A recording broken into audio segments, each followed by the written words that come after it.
G'day guys, Raganak here, I'm on the beta and today I am on an Unholy Death Knight. I just want to show you guys some of the changes they have, and if you're new I'll show you all the spells. Really fun class. I reckon it's one of the best melee classes, so if you're interested in trying something new or even rolling as a main Unholy Death Knight, this is definitely something worth watching. So basically you have all your traditional Death Knight skills like anti-magic shell. When you absorb damage with this up, you gain runic power.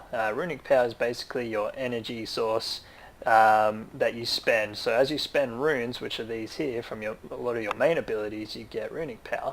And you spend runic power on spells like Death Coil, which is one of your really strong single target ranged spells. It's probably one of your strongest spells, really good. Epidemic, it's a talent, but it's basically an AoE which makes all your dots erupt. It uses runic power also, so great for AoE. And you can also use Death Strike, uses a fair chunk of runic power, but it's basically a big heal. So very handy out questing, PvPing, or even just for survival if the healer is struggling a bit in a dungeon or a raid. So yeah, let's get into it. So I've just explained the anti-magic shell. Apocalypse, this basically was your Legion artifact ability. They've made it a baseline spell now, which is cool because it was really fun. Basically, when you get festering wounds on the target, which is basically your main spell, if you get 4 of them, you whack this Apocalypse spell and it'll summon 4 of your undead army and burst all the wounds, which does a ton of bursty damage. So if you see Unholy Death Knights doing big burst damage, this is probably why. Good way to get a lot of Army of the Dead going. Then you got your big Army of the Dead cooldown, 8-minute cooldown, but summons a whole heap of ghouls. They swarm the enemy. I think they taunt as well, but I think you can get a glyph that removes a taunt, but it's basically very strong cooldown. Requires 3 runes though, so just be aware of that. Alright, Asphyxiate, it's basically a stun, it's a talent. I'll go into the talents shortly. Chains of Ice, basically a slow spell. Very handy in PvP, it's probably where you'd use it more than anything else. Control Undead, basically forces an undead up to level 70 to do your will. I'm not sure on the level there if that's just a UI bug or if it really is only 70, but could be useful in CT situations. Dark Command, basically you get a taunt. Dark Transformation, this is a 1-minute cooldown now. It used to be a bit shorter than that, but basically it transforms your undead ghoul into a monstrosity. So it gives you more powerful abilities, lasts about 15 seconds. An example of a more powerful ability would be his stun. So here's my ghoul here, and if we look at his stun spell, it says stuns for 1 second, but in purple, writing down on the bottom right there, you can see Dark Transformation, strike an enemy, does more damage and stuns for 2 seconds instead of 1. There's other things like Leap. Basically, the ghoul just leaps to the target, whereas the Dark Transformation, it also does an interruption.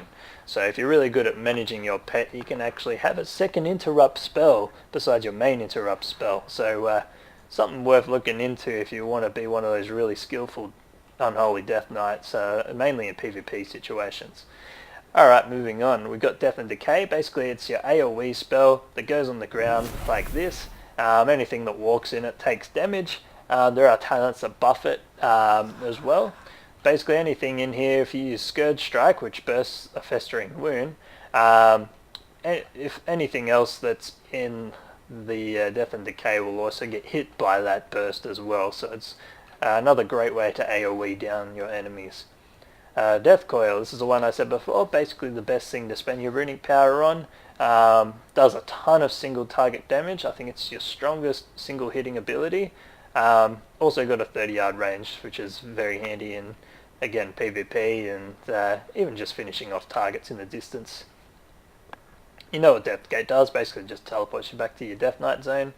You got Death Grip, that just pulls an enemy to you. You got Death Strike, that's basically your heal, self-heal attack. Uses runic power. When an enemy dies, basically it gives you a free Death Strike that you can use, and it heals for basically double the health, which is pretty cool. Death's Advance, basically we've got a It's kind of like a little sprint ability. So let's use it now. Makes us run a little bit faster. Makes us 30% faster and immune to basically slowing effects. So we can't be slowed under 100% speed. Pretty cool new movement spell because it's something Death Knights lack. They're not the most mobile classes, just like Paladins and Warlocks. Alright, Epidemic, that's a talent. The reason why I'll go over it now is because it's a really good talent. It's a strong talent. So basically you dot everything with your Outbreak. It just basically dots up everything with diseases. And then if you use Epidemic, it basically causes every single one of those to explode, and they do damage to things around them. So if there's a whole bunch of things bunched up with all dots, you use this, it does tons of damage. More enemies, more damage. So really fun spell, that one. Festering Strike, this is pretty much one of your main abilities that spends runes.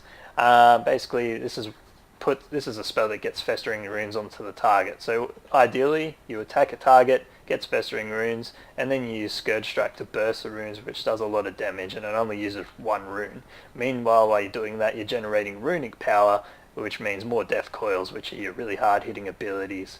So yeah, it's good to have those abilities on your main buttons, on your main keybinds to use, because you'll be using those a lot. Icebound Fortitude, basically this is your defensive spell. It makes you immune to stun effects, and it reduces your damage taken by 20% for 8 seconds. Mind Freeze is your interrupt. Outbreak is basically your dot. This is another one you'd put on your main keybind. It basically dots your target and everything around that target. So it puts a little disease on them, and as they walk around, anything that walks near will spread the disease to other enemies for a few seconds. And this costs 1 rune, so spread as many of these as you can on all targets, and then smash that Epidemic button and you will do tons of damage. Path of Frost, basically it's your water walking ability. It's an AoE, cast on the whole group, very handy in battlegrounds and dungeons and raids. Raise Ally, it's basically your battle res. It does cost 30 runic power and does have a 10-minute cooldown. It will share battle res cooldowns in raid environments, so but handy to have if you ever do need it. Raise Dead, this is a spell, basically gives you your ghoul. Unholy does have a pet ghoul. Pretty much a lot of your class is based around your pet, so especially this cooldown here, Dark Transformation, so make sure your pet's always out. Rune Forging is basically how you forge runes into your weapons. We've got Razor Ice, extra frost damage. You've got Fallen Crusader, basically more of a tanking one where it has a chance to heal you, increase your strength as well, which is handy. And then the Stone Skin Gargoyle, which basically increases your armor. This is quite tanky as well, but it gives you a stat boost as well. So Razor Ice is probably the best one for frost. And otherwise I'd go Fallen Crusader just for the extra heals and extra strength. Then you got the Scourge Strike. Basically, as I said before, this is what you use to burst the Festering Wounds, which gives you good damage. And here are your passives. So Succor, basically this just gives you the free Death Strike when you kill something, and it gives you a lot of heal. Mastery basically increases damage of shadow damage abilities. So shadow damage ability would be all your dots. Pretty much most things, all your spells are shadow damage, I'm pretty sure. On a Pale Horse you get 20% faster mount speed. So as I run around, if there was someone running next to me that wasn't a Death Knight, like a Warlock for example, he'd be falling behind slightly, just because I run 20% faster, and that goes for flying as well. I don't have an add-on that can show you my actual speed in the beta, unfortunately, and they've removed it from the GUI, but it'd be roughly about, I don't know, if I'm flying at 420% speed normally, I'd be going about 440% right now. So yeah, good to know. Runic Corruption. Each runic power you spend has a 1.4% chance to increase your rune regeneration rate by 100% for 3 seconds. So basically the best way to rotate your spells, spend runes, then spend runic power. Spend runes, spend runic power. And that way you're taking full advantage of the Runic Corruption, which will help your runes regenerate much better, so you won't find yourself rune starved. And then Sudden Doom, that's a talent. I'll go into that in a sec. So here are your talents. First row, basically Infected Claws just allows your pet or ghoul to give you extra festering wounds on the target every time he attacks with his claw ability, so 30% chance he'll apply a festering wound. So handy talent to have if you find yourself needing more festering wounds to go on the target. All will serve is basically what I use at the moment. It just gives you a second undead minion. He's a ranged pet. He's a bit different to the one you had in Legion. He basically stands there and he has a little bow and he fires shots at the target, which is pretty cool. Clawing Shadows, you had this in Legion. Basically it just turns your Scourge Strike into one spell, and that basically causes a thing to burst. It does a little bit more damage, which is cool, but the best thing about it is it has a 30-yard range. Very effective in PvP when you get kited a lot. This basically counters that pretty well. Next one we got Bursting Swords. So Festering Wounds deal 25% more damage when burst, and all enemies within 8 yards of a burst Festering Wound suffer extra 549 shadow damage. So if you like to burst wounds a lot and your primary damage comes from that, this is a good talent to go to. Even Fever, this makes your Verdant Plague deal 15% more damage over time. So Verdant Plague is a dot that Outbreak does. So basically if you want your dots to tick harder and faster, this would be the talent to go to. I find this is the best talent to go, especially in AoE situations, which you'd use in dungeons a lot.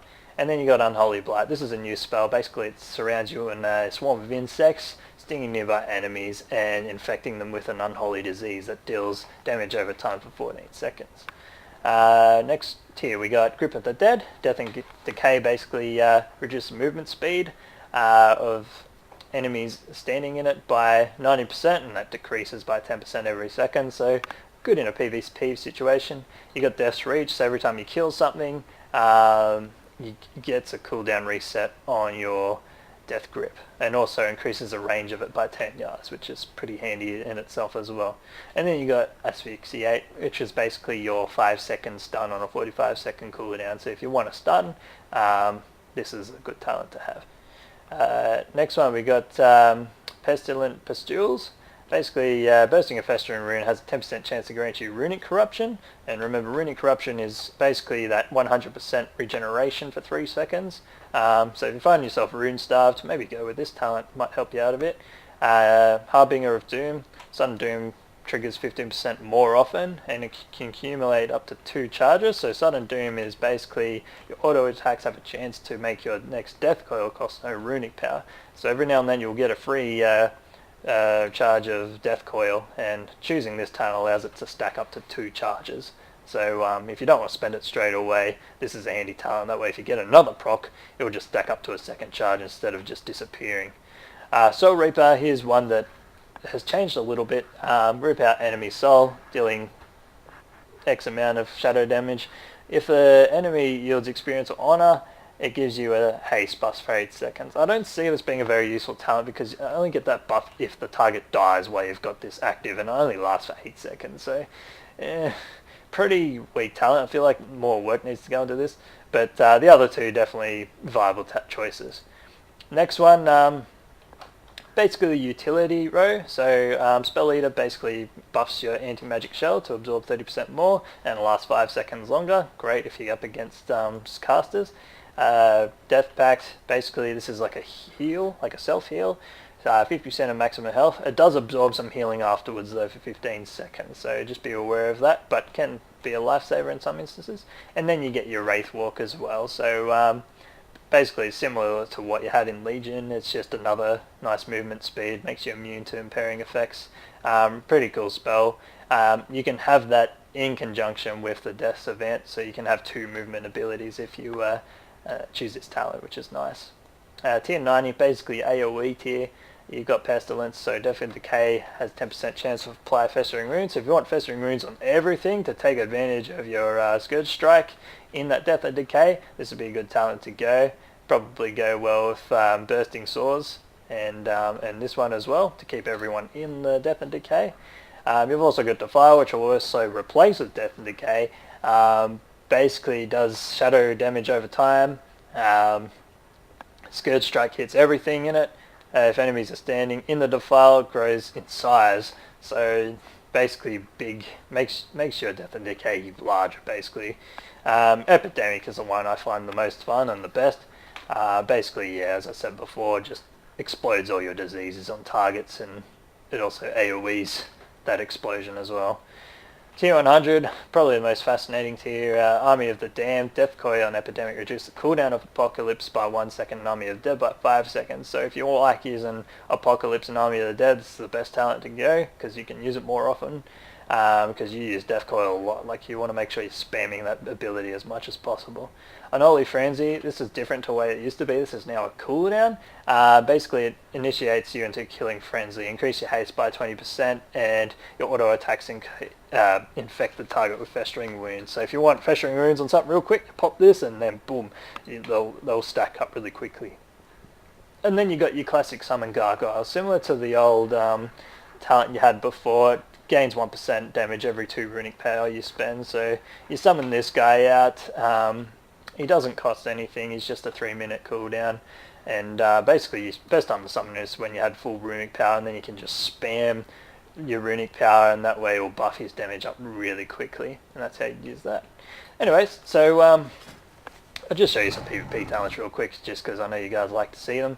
So basically we've got Pandemic, Crypt Fever, Darksium, Anti-Magic Zone, Heartstop Aura, Necrotic Strike, Unholy Mutation, Reanimation, I can't read this word, and Decomposing Aura, which is what I like to use, Wandering Plague, and Necrotic Aura. So very handy to have if you've got War Mode on, and you got your utilities up here as well.